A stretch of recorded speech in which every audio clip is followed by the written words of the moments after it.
এক সুন্দর সকালে জঙ্গলের খোলা মাঠে ঘোষণা এলো, আজ হবে জঙ্গল কাপ ফুটবল ম্যাচ।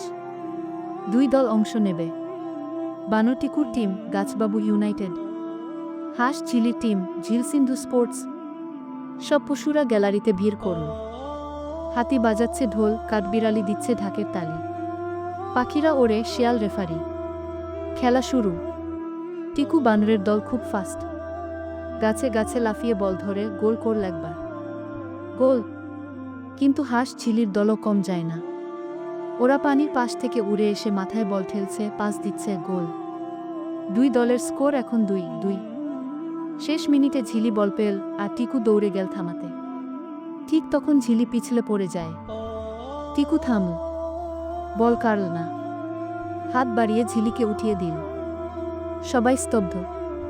তারপর জঙ্গল জুড়ে তালি। শিয়াল রেফারি বাঁশি বাজিয়ে বলল, আজকের বিজয়ী শুধু খেলায় নয়, বন্ধুত্বেও। ম্যাচ ড্র, কিন্তু মন জয় গিয়েছে। টিকু আর ঝিলি একসাথে বলল, জয় হোক খেলাধুলার আর বন্ধুত্বের।